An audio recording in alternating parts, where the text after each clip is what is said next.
Okay, thank you. Why do you think students have a negative perception of SGA, and how can your leadership change their perception? Actually, okay. I think the biggest problem with the perception is the fact that we don't outreach. We're an exclusive little club, if I'm going to explain it, and that's what I've seen. And that I think that's really what we've tried to do over the last year, especially lately, is that we're really trying to outreach. We've been spending a lot of time at the engineering center, a lot of time talking to organizations, going to meetings, seeing their real concerns. I mean, I think that's the problem, is they need to feel that we are part of them, not just that we are higher than them. Well,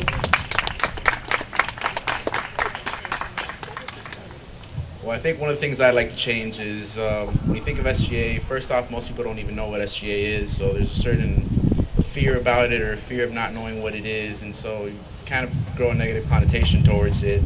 And if Lena and I are elected, we're pretty approachable people, very friendly, very nice, so we're gonna try to minimize suit wearing and tie wearing. We just want to dress up like regular students, because at the end of the day, we are regular students and we're just here to represent them. So we just want to be more approachable and friendly, change that perception. Yeah. I just wanted to let everybody know that we have 10 more minutes left of the debate, so I want to take this time to thank you all again for braving the hot sun. When the 10 minutes are up, we invite you to go sign in and have some food on us, and then if you have any questions for the candidates, we ask you to personally approach them once the debate is over, and you will have another opportunity to speak to your elections candidates on Monday at the debate in the bookstore from 12 to 2. Thank you, guys. Thank you. All right, guys. Seeing that we got a little bit of time left, I'm going to touch a bit on campus safety, and I'm going to double back to housing for a second. In terms of, are any of you familiar with the Office of Internal Audit here at the university? They released a report in 2010 that outlined some pretty troubling stuff here. That in housing complexes on both campuses, there were emergency call boxes didn't work, missing fire alarms logs, emergency lights didn't work. There were missing fire extinguishers, fire alarm control panels were broken, inoperative smoke detectors, and that kind of comes a bit to campus safety too. These students live here on campus. They sleep here, and a smoke detector that doesn't work is a little scary. So how would you address campus safety and in terms of both housing and commuter students in general? And specifically, with this administration, who's kind of de-emphasized a bit in terms of campus safety, because we haven't seen any campus safety walks, which were, pretty big under Anthony Rianda and AJ even. So how would you guys address that? I guess we can start with Patrick. Mm-hmm. Yep, it's fine. The biggest thing, my opponent spoke earlier about cutting infrastructure because of student affording tuition.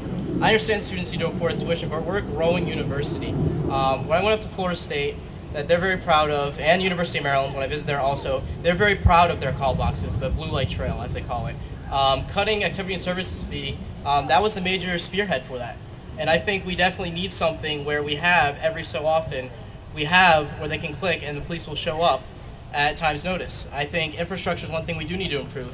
And that's why I said we need to work on improving the Pell Grant funding, improving these other funding, because we can't, internally, it's great to try to decrease, but we are a growing university that still has issues, and we need to keep growing with it. Not only that, sorry to add on to his point, but like you said before, campus safety walks are one thing that could be a major benefit to the students in housing, who live in housing. Personally, I've heard of stories from my friends who live in housing and had their rooms broken into.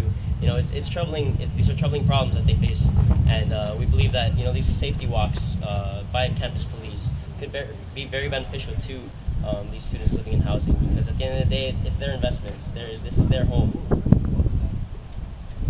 I think we did have a campus safety walk in the fall. However, I believe that the campus safety walk should continue. And aside from that, I think it's also the emergency alarms text message system that's not working properly. I actually had a talk with the president, Denise, and myself did last night in regards to that, and they're trying to improve that as well. And on our platform, we actually hope to do a Panther Tram system specific to housing, working with housing and residential life to ensure that not only is campus safety there, but convenience for these students that do live on housing in housing. So I think that we need to do a lot better with campus safety, and we need to find a better way to convene our students who live here. All right, I think we're at about that time. Why don't you each team take 2 or 3 minutes and kind of give us your final argument for the day? Okay. Our biggest thing is always going to be outreach. It's always going to be advocacy. It's always going to be fighting for the students. We keep hearing about many mistakes in the past administration, but they were part of the past administration. That's always something to remember. We definitely want a fresh start with vision. That's one thing that we've been working hard on, and you can talk about experience all day, but the fact of the matter is that we had high turnover in the cabinet. There were many issues, part of this administration, but she was part of this administration the whole year. So you cannot just look at experience. You have to look at the vision. You have to look at the ideas, working with other people, collaborating. That's something we've always worked on, and that's something we're planning to work on in the next year. In the beginning of this debate, my opponents did say that one of them was a lower division senator and the other one was attorney general. So please, someone please define to me what it means to be a part of this administration. I believe we both are a part of this administration. So I guess we're in equal there. My second point, thank you. I hope to be president, not for my own political aspirations. As you can see, we're not politicians in any way, shape, or form. I really love this university and the way it's been to me through the past 3 years. I've had several hardships, and the faculty, staff, and students here have helped me through everything. And I really just want to give back to a university and students who have given so much to me.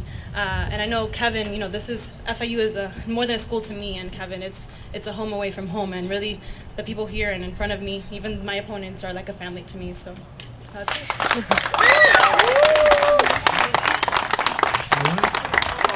Thank you. Please help us thank the candidates for all the hard work.